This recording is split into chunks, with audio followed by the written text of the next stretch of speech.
नमस्कार दोस्तों, आप देख रहे हैं वर्चुअल नोटा और ये हमारे गांव में नवनिर्मित पंचायत भवन है जो लगभग 2 से ढाई करोड़ की लागत से बनाया गया है। इस वीडियो में मैं आपको एक चीज़ दिखाना चाहता हूं कि हमारे सरकारी पदाधिकारी या जो जनप्रतिनिधि हैं वो कितने उदासीन हैं। इस पंचायत भवन का उद्घाटन अब बहुत ही जल्द होने वाला है।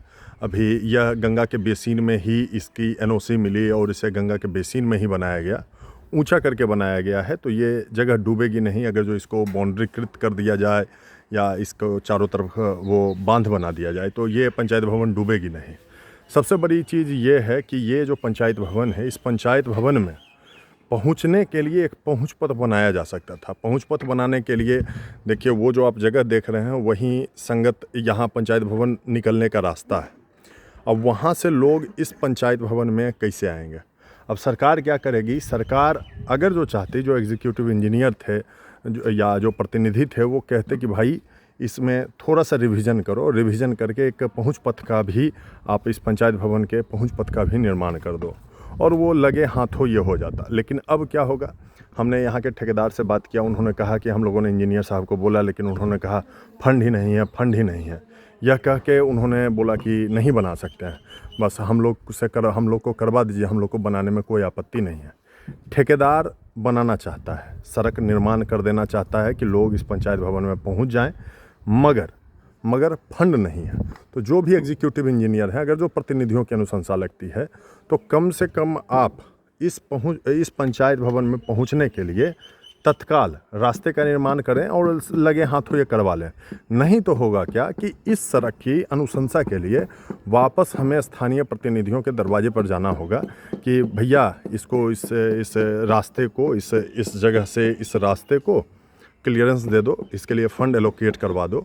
और इसके लिए बार बार जिंदाबाद जिंदाबाद माला पहनाना पड़ेगा। प्रोग्राम होगा कि हमने सड़क दे दिया, हमने सड़क दे दिया। तो इस चीज़ को अधिकारियों को संज्ञान लेना चाहिए कि जब आपने 2-2.5 करोड़ की लागत से पंचायत भवन बना दिया, तो 5 लाख की लागत से ये 100 फीट का रास्ता आप क्यों नहीं बनवाते हैं? और मैं अभी भी आपको कह रहा हूँ कि अगर जो अभी आप इसको नहीं बनवाते हैं लगे हाथों, तो इसी बस छोटे से सड़क के लिए, बस इतना दूर का छोटा सा सड़क के लिए आपको 6 महीना साल भर इंतज़ार करना पड़ेगा। और लोग जैसे तैसे कच्ची पक्की बरसात में जैसे तैसे करके आएंगे, या पेवर ब्लॉक का रास्ता आएगा, पंचायत की तरफ फेंक दिया जाएगा कि आप पेवर ब्लॉक लगवा लीजिए, ये करवा लीजिए, वो करवा लीजिए। तो मैं अब जो विधायक हैं, स्थानीय विधायक हैं या जो सांसद महोदय हैं, उनसे अनुरोध करूंगा कि इस चीज़ को थोड़ा संज्ञान लें। अभी देखिए गंगा जी का पानी बढ़ा हुआ है, चूँकि ये गंग सिकस्त में बेसिन में एनओसी मिला है, तो पानी भी गंगा जी का यहाँ चारों तरफ से आया हुआ है।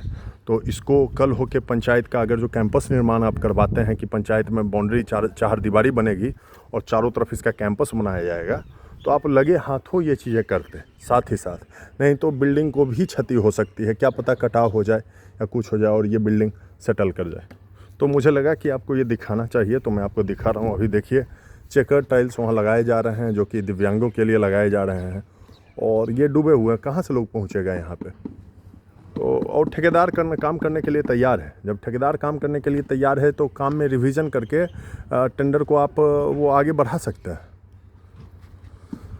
देख लीजिए हमारा गांव में नवनिर्मित पंचायत भवन। ये पंचायत भवन आज से 5-7 साल पहले बन जाना चाहिए था, मगर किन्हीं कारणों से विलम्ब होते होते आज 5 साल के बाद बन रहा है, जब सब जगह पंचायत भवन बन चुके हैं। तो हमारे गांव में भी अब दूसरे पंचायत भवन का निर्माण हुआ है। चलिए, देखने में भव्य लगता है, सुंदर लगता है, आलीशान लगता है, बढ़िया बना भी बढ़िया है।